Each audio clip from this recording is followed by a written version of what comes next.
네, LG 에너지 솔루션과 다르게 SK하이닉스는 올해 1분기 좋은 성적표를 받아 들었습니다. 자, 매출은 12조 4천억 원, 영업이익 약 2조 9천억 원 기록했습니다.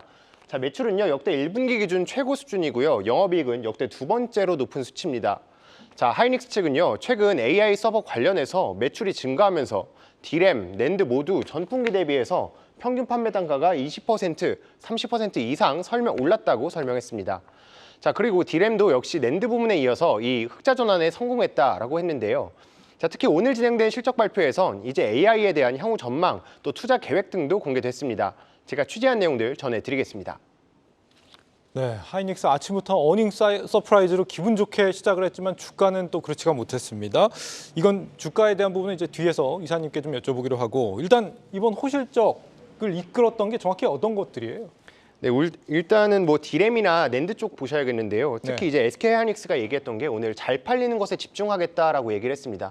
원래 이 반도체가 뭐 핸드폰이나 이 컴퓨터에도 많이 들어가지만 저희 D램은 이제 HBM, 낸드는 eSSD 이렇게 두 개를 보시면 될 것 같거든요. eSSD? 네, 먼저 이 HBM부터 말씀을 드릴게요. 네. 이게 HBM3E 관련해서 이게 아파트처럼 쌓아 올리는 거라고 말씀드렸잖아요. 지금까지는 8층짜리 아파트였습니다. 8단이 많이 팔렸었는데 이제 올해 3분기부터는 이제 12단을 개발해서 내년부터 이제 공급하겠다라고 이야기를 했고요. 또 낸드에서 아까 eSSD 말씀드렸잖아요. 네. 여기 앞에서 E가 알파벳 E거든요. 그러니까 기업용 엔터프라이즈라는 뜻입니다. 그러니까 기업용 SSD인데 그럼 어떤 기업이 사느냐라고 하면은 데이터 센터들에서 많이 사가거든요. 왜 데이터 센터냐고 하면은 이제 AI가 채팅 뭐 심심이처럼 채팅만 하는 게 아니라 사진도 만들어주고 동영상도 만들어주고 되게 전력 소모도 많잖아요. 이 상황에서 SSD가 아무래도 전력 소모도 적고 크기도 작은데 상대적으로 이 전송 속도가 빠르다라고 해서 이제 SSD가 주목받을 것이다. 라는 목소리가 나오는 겁니다. 네. 자, 그리고 향후에 지금 이제 HBM에만 좀 집중을 하다 보니까 아무래도 기존의 D램이나 낸드는 좀 생산이 제한될 것이다 라는 얘기도 나왔거든요. 자, 얼핏 들으면 사실 뭐 생산 제한된다고 하면 안 좋은 것 아닌가 할 수 있는데 이게 가격 방어가 될 수 있다는 측면에서 부정적인 얘기만은 아니다 라고 이해하시면 될 것 같습니다. 그러니까 정리를 하면은 뭐 D램도 낸드도 다 AI하고 데이터 센터가 성장하면서 그 영향을 지금 받으면서 커지고 있다는 게 확인이 된 건데, 네. HBM 같은 경우는 요즘 뭐 마이크론, 삼성전자까지 뛰어들면서 뭐 하이닉스 괜찮은 거냐 이런 우려들도 있었는데 그런 우려가 실제 컨퍼런스 콜에서 제기가 됐다면서요? 맞습니다. 오늘 모 증권사 연구원이 그런 질문을 했었는데요. SK하이닉스 측에서는 사실 급격한 성장은 지속될 것이다 라면서 일단 우려는 선을 그었습니다. 네. 왜냐하면 뭐 AI가 고도화되면서 성능을 강화하려면 뭐 매개 변수도 많이 늘어나야 되고 이 과정에서 반도체 많이 필요하다. 그리고 또 공급하는 업체들도 많이 늘어나고 또 쓰는 사람들도 많아지면서 계속해서 반도체 수요는 늘어날 것이라는 얘기죠. 여기에 더해서 또 자체 경쟁력 얘기도 했습니다. 아무래도 이거를 커스텀 HBM이라고 했는데 그러니까 주문이 들어오는 대로 맞춰서 만들어주겠다라는 겁니다. 지금 SK하이닉스가 TSMC랑 기술 협력도 맺고 이런 것들을 바탕으로 해서 맞춤형으로 잘 만들 수 있다라는 점을 강조했고요. 자, 끝으로 지금 하이닉스가 올해까지는 지금 캐파가 꽉 찬 상태거든요.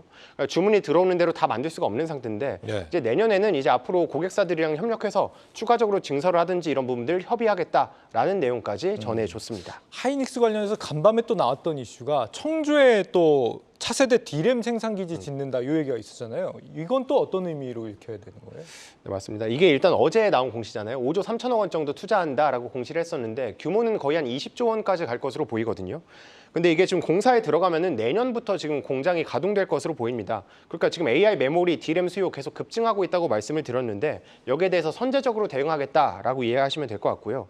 또 특히 반도체 만들 때 오염물질이 있으면 안 되거든요. 그래서 뭐 흰색 뭐 종이나 비닐 같은 걸로 이렇게 옷 입고 있잖아요. 네. 그런 것들이 이게 클린룸이라고 하는데 그래서 클린룸 환경을 마련할 때에도 바로 옆에 청주에 M15라는 공장이 있기 때문에 자, 이 인프라 그대로 쓸 수 있다. 그래서 이 클린룸 통해서 전 공정에서도 특별한 투자 모멘텀 생길 수 있다라고 이해하시면 될 것 같습니다.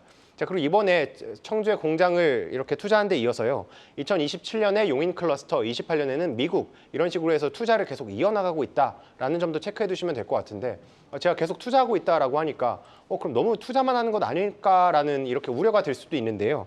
그런데 사실 이를 의식한 듯이 SK하이닉스가 오늘 얘기한 게 투자랑 재무 건전성 이 균형을 계속 유지하고 있다라고 얘기를 했습니다. 실제로 올해 1분기에 SK하이닉스 현금 보유량도요. 약 1.4조 원 정도 순증했다라고 정리할 수 있겠습니다. 좀 탄탄하게 현금까지 보유하고 있다는 얘기인데 이사님 일단 이 청주 공장 여기 D램 공장 신설을 놓고서 뭐 DIT, 네. 주성 엔지니어링 이런 전 공정 중공정 업체들이 뭐 수혜를 볼 거다 이런 전망들이 있더라고요. 네. 정확히 이게 어떤 의미인지 모르겠어요. 네, 일단 뭐 순서가 있지 않겠습니까? 네. 뭐 전공정, 후공정이라고 본다라면은 일단은 시장에서는 전공정 먼저 이제 땡긴다라고 봐야 될 것 같습니다. 일단은 근데 오늘 말씀하신 종목들의 대부분이 일단 SK나 하이닉스 향 업체들입니다. 그러다 네. 보니까 일단 후공정보다는 전공정에 관련된 종목들 그리고 그 중에서도 SK 쪽으로 좀 납품이 좀 많이 되고 있는 그 비중이 노출도가 높은 그런 종목들 위주로 해서 일단 먼저 소위 말해서 내러티브로 먼저 땡기고 있다 이렇게 이해를 하시면 좋을 것 같습니다. 사실 오늘 하이닉스 주가는 이 어닝 서프라이즈를 전혀 반영하지 못하고 있거든요. 엔비디아 주가도 요즘에 좀 흔들리고 앞서 이제 그 이사님께서도 이 반도체 쪽이 좀 흔들린다는 말씀을 주셨는데 지금 상황에서 업황 회복을 믿고 우리가 좀 묵묵하게 삼성전자, 하이닉스 모아가도 되는 게 맞습니까? 어떻게 생각하십니까? 삼성전자와 하이닉스 둘 중에 하나를 택해야 될 것 같습니다. 네. 왜냐면요.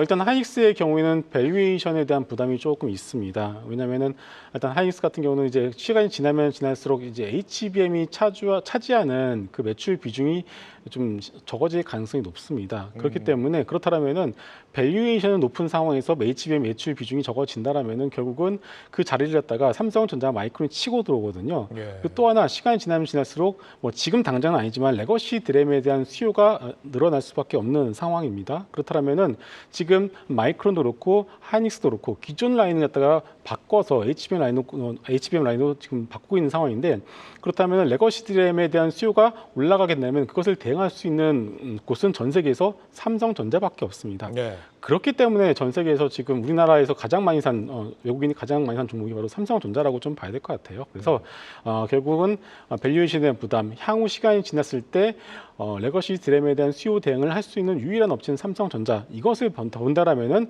하이닉스보다는 삼성전자가 좀 더 편안한 선택지가 될 것 같습니다. 네, 감사합니다. 정 기자 마지막 정리를 해볼까요?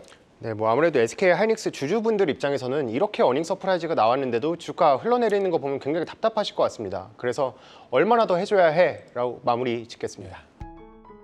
계속해서 다양한 경제 이슈를 알고 싶다면 구독과 좋아요, 알림 설정 부탁드립니다. AI 캐스터 권미정이었습니다.